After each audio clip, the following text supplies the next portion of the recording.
नमो भगवते वासुदेवाय। जय श्री हरि, जय श्री भगवान विष्णु जी, जय श्री भगवान कृष्ण जी। ये तो आप सभी भली भांति जानते ही हैं, भगवान और आप चैनल के प्रिय भक्तों, कि संसार से आसक्ति का त्याग करना बहुत मुश्किल है। लेकिन भगवान श्री कृष्ण जी ने कुरुक्षेत्र के मैदान में अर्जुन को समस्त ज्ञान देते हुए ये भी स्पष्ट तौर पे बताया है कि आसक्ति किस तरह से शनै शनै अर्थात धीरे धीरे समाप्ति की जा सकती है और इसके लिए मनुष्य को क्या प्रयास करने चाहिए। इसे कई श्लोकों में बताया गया है और श्रीमद् भगवद गीता के अध्याय 13 श्लोक 8, 9, 10 और 11 इन सब श्लोकों में भगवान श्री कृष्ण जी ने जो कहा है वो श्रीमद् भगवद गीता के अध्याय 13 में इन समस्त श्लोकों में स्पष्ट तौर पर वर्णित है। भगवान श्री कृष्ण जी ने आसक्ति के लिए को खत्म करने के लिए क्या प्रयास किए जाने चाहिए जिससे संसार में आसक्ति न रहे, अर्जुन को बताते हुए स्पष्ट तौर पे कहा है, जो श्रीमद् भगवद गीता के अध्याय 13 श्लोक 8 में स्पष्ट तौर पे वर्णित है। भगवान श्री कृष्ण ने अर्जुन से कहा, इंद्रियार्थेषु वैराग्य मन अहंकार एव च जन्म मृत्यु जरा व्याधि दुख दोषानुदर्शनम। भगवान श्री कृष्ण जी ने अर्जुन से कहा कि संसार के जितने भी भोग हैं उन सब में मनुष्य के भीतर आसक्ति का अभाव होना चाहिए, अहंकार नहीं होना चाहिए और जन्म मृत्यु जरा और रोग ये जो हैं अवस्थाएं हैं मनुष्य की, उसमें दुख जितना मिलता है और जो उसके जो दोष हैं उन पर बार बार विचार मनुष्य को करना चाहिए। भगवान श्री कृष्ण जी ने जो कुछ भी अर्जुन के जरिए समस्त मनुष्यों के से स्पष्ट तौर पे कहा है उस पर हम सबको विचार अवश्य करना चाहिए। भोगों में आसक्ति हमारी इंद्रियों से ही होती है। आँख, नाक, कान, जीवा और त्वचा, इन सब से भोगों में आसक्ति हमारी होती है। जो आँख को पसंद आ जाए, जिसको नाक की सुगंध, नाक को जिसकी सुगंध अच्छी लगे, कान जिसे कानों को जिसकी वाणी अच्छी लगे, जीवा को जिसका स्वाद मिले और त्वचा को जिसका स्पर्श अच्छा लगे, वो भोग में आसक्ति हमारी हो जाती है।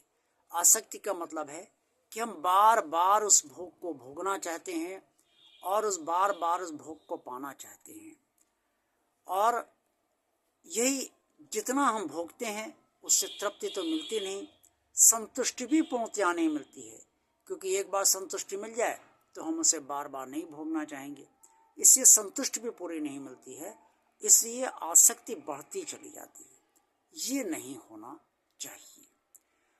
हम सब के अंदर जो अहंकार है, मैं ही सब कुछ कर रहा हूँ और मुझे सब कुछ करना है, मैंने ही सब कुछ किया है, ये जो मैं का भाव है, अहम का भाव है, वो उसका अभाव होना चाहिए और इसकी जगह में ये सोचना चाहिए कि मैं कुछ नहीं है, मैं तो ईश्वर ने श्रीमद् भगवद गीता में सिर्फ अपने लिए इस्तेमाल करा है। जब वो ये कहते हैं, भगवान श्री कृष्ण जी के जरिए ये कहते हैं कि मुझ में ध्यान लगा, तो मुझ में का मतलब है ईश्वर में ध्यान लगाओ, साकार भगवान श्री कृष्ण में ध्यान लगाओ। तो मैं ईश्वर ने अपने लिए व्यक्त किया है और मैं का शब्द अपने लिए किया है। इसके बाद भगवान श्री कृष्ण ने अर्जुन से ये भी कहा कि जन्म लेने में क्या कष्ट होता है, क्या दुख होते हैं, मृत्यु होने में क्या कष्ट होता है, क्या दुख होते हैं, बुढ़ापे के क्या कष्ट होते हैं, क्या दुख होते हैं, और जब कोई रोग होता है तो उसके क्या कष्ट होते हैं और कितना दुख उठाना पड़ता है, और इन सब में क्या दोष है, इस पर बार बार विचार हमें करना चाहिए। तो अगर भोगों में आसक्ति हम कम करना चाहते हैं तो हमें जीवन को संपूर्णतया अपने विचार करना चाहिए। हमने पहले जन्म लिया, जन्म लेने में हमें कष्ट हुआ, माँ की कोख से हम बाहर आए और उसमें आने में हमें बहुत कष्ट हुआ। उसके बाद हमारा जीवन शुरू हुआ, फिर जीवन शुरू होने में हमारे कई अवस्थाएं आई, बचपना भी रहा, युवावस्था भी रही, और उसके बाद बुढ़ापा भी आया। और बचपना तो अच्छे से कट जाता है, हालांकि सीमाएं सब जगह होती हैं, हर जगह घर की स्थितियाँ परिस्थितियाँ भी अलग अलग होती हैं। कुछ बच्चों का बचपना बहुत कष्ट में बीतता है, ये सबके अलग अलग अपने अपने भाग्य की और उनके परिवार की स्थितियाँ हैं, लेकिन फिर भी ज़्यादातर बचपना तो अच्छी तरह से बीत जाता है। उछलते कूदते, कोई फिक्र नहीं, कोई तनाव नहीं, बालपन अच्छी तरह से गुजर जाता है। थोड़ा और बड़े हुए तो शिक्षा का बोझ आ जाता है, युवावस्था आई तो अच्छा लगा, अब हम जवान हो गए हैं, हम सब कुछ कर लेंगे, हमें सब कुछ करना है, लेकिन सब कुछ करने के लिए जो संघर्ष करना पड़ता है उसका भी दुख उठाना पड़ता है।